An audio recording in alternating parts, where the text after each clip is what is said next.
Hello guys, कैसे हो आप सभी। स्वागत है आपका मेरे इस नए न्यू यूट्यूब चैनल में जिसका नाम है द रिसर्च रूट।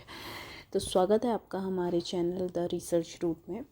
आज है आपकी 18th ऑफ नहीं आज आपकी है। Sorry guys, I am very nervous about it because this is my new channel. आज 17th ऑफ मार्च है 2026 और मैं आज से जो है अपना नया यूट्यूब चैनल स्टार्ट कर रही हूँ, जो कि मेरा जो है स्टडी से रिलेटेड होगा। हम यहाँ पर पीएचडी के जो स्टूडेंट हैं, पीएचडी की जो तैयारी कर रहे हैं या फिर जो पीएचडी कर रहे हैं, हम सब मिलकर जो है यहाँ पे डिस्कशन करेंगे इस यूट्यूब में। और जो नए बच्चे हैं जो तैयारी कर रहे हैं नेट की, जेआरएफ की या फिर पीएचडी की, एंट्रेंस एग्ज़ाम्स की, स्टेट एंट्रेंस की, तो हम सब मिल के हम सब यहाँ पे तैयारी करने वाले हैं। और जो भी पीएचडी में स्टार्टिंग से एंडिंग तक जो जो चीज़ें फेस करनी पड़ती हैं वो सब चीज़ें हम यहाँ पे करेंगे, ठीक है। तो गाइस, मैं अपने बारे में पहले बता देती हूँ कि फुल इन्फॉर्मेशन मैं तब दूंगी जब आप सभी मुझे प्यार देंगे और आप सभी मुझसे पूछेंगे या कमेंट्स में बोलेंगे कि आपको जानना है, तब हम लोग अपने बारे में बात करेंगे। अभी फ़िलहाल हम स्टडी और आगे की जो रणनीति है उसके बारे में बात करते हैं। तो आज से मैं ये चैनल इसलिए स्टार्ट कर रही हूँ क्योंकि मुझे भी जो है अपनी आगे की प्रिपरेशन करनी है। एट प्रेजेंट मैं पीएचडी कर रही हूँ और साथ के साथ नेट क्वालिफाई हूँ। तो नेट क्वालिफाई गाइज, मैंने जो है जिन नोट्स को पढ़ के मैंने नेट क्वालिफाई किया था, मैंने वो नोट्स के साथ जो है हम आपस में स्टडी करेंगे। जिनका नेट क्वालिफाई है, जीआरएफ की तैयारी कर रहे हैं, वो लोग भी हमारे साथ जुड़ सकते हैं। हम साथ के साथ तैयारी करेंगे और जो लोग जो है नेट की तैयारी, जीआरएफ की तैयारी कर रहे हैं, हम सब मिलके करेंगे। तो स्टार्टिंग से मैं जो बताती हूँ कि आज हम स्टडी ज़्यादा तो नहीं करेंगे स्टार्ट। आज जस्ट हम ओरिएंटेशन टाइप की क्लास लेंगे जिसमें हम सबसे पहले सोर्सेज पे बात करेंगे गाइस। तो अगर मैं सोर्सेज की बात करूँ तो जब आप पीएचडी में एंट्रेंस क्लियर करने के बाद, इंटरव्यू करने के बाद, इंटरव्यू में भी आपसे सोर्सेज के बारे में पूछा जाता है। जब आप पीएचडी एंट्रेंस क्लियर करके इंटरव्यू के लिए जाते हैं तो वहाँ पे आपसे बुक्स, सोर्सेज, हिस्टोरिकल सोर्सेज, ये सब चीज़ें आपसे पूछी जाती हैं। तो जब पीएचडी के लिए हमारा जो 6 मंथ का प्री पीएचडी कोर्स वर्क होता है, उसमें भी जो हमारा सिलेबस होता है, उसमें भी चाहे किसी भी सब्जेक्ट का, हम लोग हिस्ट्री के स्टूडेंट्स हैं बट आप कोई भी सब्जेक्ट उठा के देखो, इंग्लिश, हिंदी, सोशलॉजी, पॉलिटिकल, तो ए टू जेड, इकोनॉमिक्स, कोई भी सब्जेक्ट है तो उसमें हमारे जो उसके जो विद्वान होते हैं उनके बारे में पढ़ना बहुत ज़्यादा नेसेसरी होता है। तो यहाँ पे पहला जो हम हैं सोर्सेस के बारे में पढ़ेंगे कि ये सोर्सेस, इस हिस्ट्री के जो सोर्सेस हैं, कहाँ से मिले हैं, किन किन विद्वानों ने इस पर काम किया है, कैसे कैसे वो नई थ्योरीज़ लेकर आए हैं। तो ये सब चीज़ें हम इसमें स्टार्टिंग में पढ़ेंगे। तो सूत्रों पर बातचीत, लिटरेसी सोर्सेस, ठीक है। इसमें हम पहले जो बात करते हैं, historical writings in ancient India, Vedic literature, Purana, epics and Rajatarangini. तो अगर हम इंडिया की बात करें, ठीक है, एंशियंट इंडिया की, तो यहाँ पे जो हिस्टोरिकल राइटिंग हमें देखने के लिए मिलती है वो वैदिक लिटरेचर में हमें मिलती है, पुराण्स में मिलती है, हमारे एपिक्स जो महाकाव्य हैं उनमें मिलती है, और राजतरंगिणी में मिलती है। क्योंकि आप मास्टर्स में पढ़ रहे हो या मास्टर्स कर चुके हो तो ये सब चीज़ें आपको पता होंगी कि हमारी जो हिस्ट्री है वो सबसे पहले जो है लिखित में जो हिस्ट्री हमें मिलती है, जो एक तरीके से सूचीबद्ध करके जो हिस्ट्री लिखी गई थी क्रम वाइज, सन वाइज, टाइम टू टाइम, वो हमारी राजतरंगिणी में देखने के लिए मिलती है, ठीक है। तो ये हमारा एंशियंट हिस्ट्री का हो गया। इसके बाद हमारा आता है historical writing in medieval India, ठीक है। एंशियंट के बाद हमारा क्या आ जाता है, मिडिवल। तो मिडिवल की अगर हम बात करें तो मिडिवल इंडिया में आपको पता है कि अलबरूनी आपने नाम सुना होगा, ठीक है। मिन्हाज-उस-सिराज का भी आपने नाम सुना होगा। अमीर खुसरो जो कि काव्य बहुत अच्छा लिखते थे। जियाउद्दीन बर्नी का नाम आपने सुना होगा, है ना। ये जियाउद्दीन बर्नी जो है इन्होंने भी बहुत अच्छा जो है मिडिवल टाइम पीरियड का बहुत अच्छा लिखा हुआ है। अबुल फज़ल, अकबर के टाइम पे जो इन्होंने बहुत ज़्यादा तारीफ़ों के पुल बात दिए थे अकबर के, बदायूनी। ठीक है, तो बदायूनी और अबुल फज़ल सेम पीरियड के हैं और ये दोनों एक दूसरे के अपोजिट हैं। एक ने अकबर के पुल बात दिए तारीफ़ों के, तो एक ने जो है छुप कर एक जगह बैठ कर उस टाइम की जो ख़राब हालात थे उन सबको भी लिखा। उसके बाद मिडिवल के बाद आपको पता है हम मॉडर्न में प्रवेश करते हैं। मॉडर्न में आपको पता है हम कॉलोनियल हिस्टोरियंस के बारे में पढ़ते हैं, जिसमें विलियम जोन्स और जेम्स मिल हमारे बहुत इम्पॉर्टेंट हो जाते हैं। जेम्स मिल का नाम आपने सुना होगा। जेम्स मिल वो हैं जिन्होंने हमारी जो हिस्ट्री है उसको 3 पार्ट्स में डिवाइड कर दिया था, जिसमें उन्होंने प्राचीन काल, मध्यकालीन और ब्रिटिश। मध्यकालीन को उन्होंने जो है मुस्लिम सल्तनत मतलब मुसलमानों मुग़ल कालीन नाम दिया, और आधुनिक को उन्होंने ब्रिटिश कालीन नाम दे दिया, और पहले का उन्होंने जो है प्राचीन काल था। ठीक है, तो 3 पार्ट्स में उन्होंने डिवाइड किया। उसके बाद हमारे नेशनलिस्ट हिस्टोरियंस के बारे में हम पढ़ते हैं।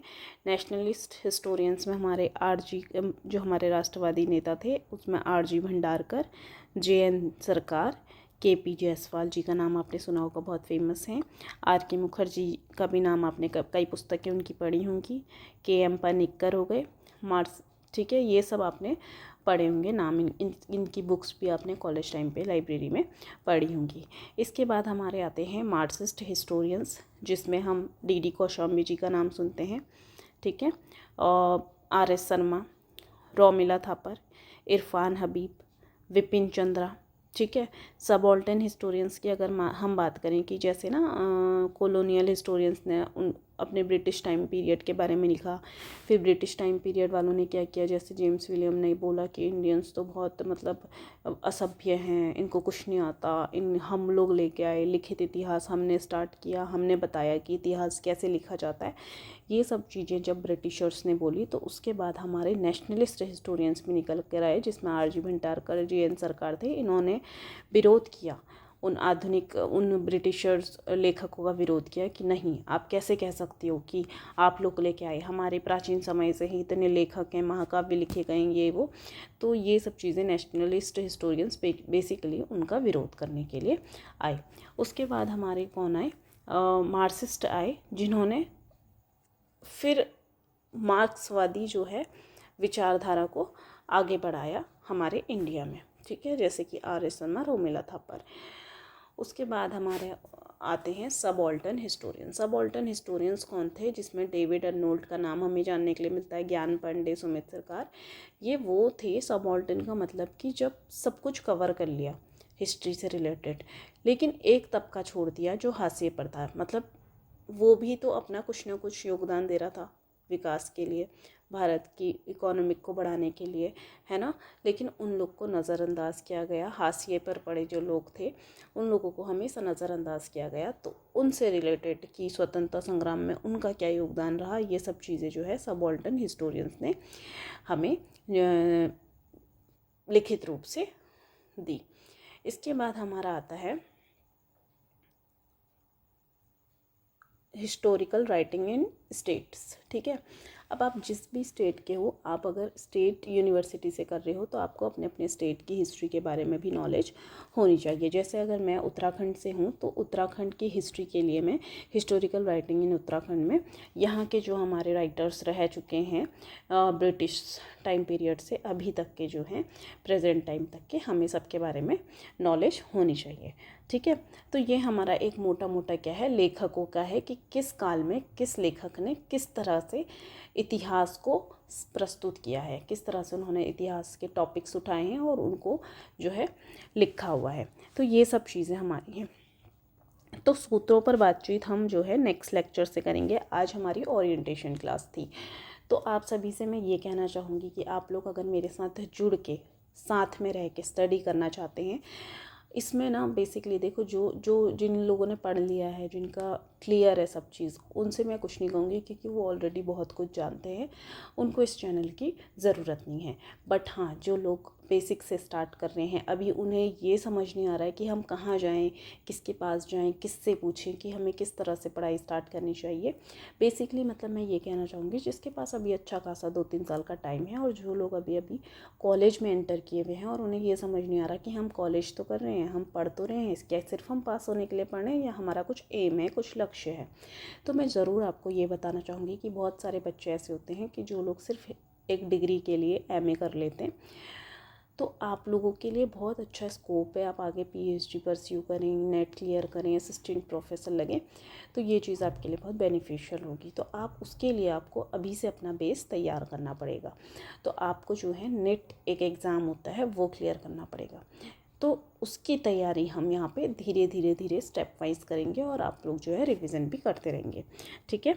तो अगर आपको मेरा जो ये चैनल है या मेरे थॉट्स अच्छे लगे कि हमें इस पर काम करना चाहिए मिलके, हमें एक ऐसा चैनल बनाना चाहिए जिस पर हम कमेंट्स के थ्रू अपनी बातें रख सकें और पढ़ाई को जो है किस तरह से, कई लोगों को पता है, आपको मैं सच बताऊं, कई लोगों को पढ़ना ही समझ में नहीं आता कि हमें स्टार्ट, एक होता है कई लोग रीडिंग कर लेते हैं, किसी को समझ नहीं आता कि ये समझना कैसे है, पढ़ना कैसे है। पढ़ाई भी एक आर्ट होती है ना कि कैसे हमें पढ़ना है, कहाँ से हमें कितना पोर्शन पढ़ना है, हमें समझना कैसे, स्टेप वाइज कई बच्चों को समझ नहीं आता है, ठीक है। तो वो चीज़ें भी हम यहाँ पे सीखेंगे कि कैसे लाइन से पढ़ना है, कि एंशियंट इंडिया है, एंशियंट हिस्ट्री है, तो हमें वो कैसे पढ़नी है, कौन कौन उसके लेखक हैं, किसने सबसे पहले लिखी और कैसे शुरुआत हुई इतिहास लेखन की, ठीक है। तो इस तरह से स्टेप वाइज जो हम पढ़ते हैं, तो वो सब चीज़ें हम यहाँ पे सीखने वाले हैं।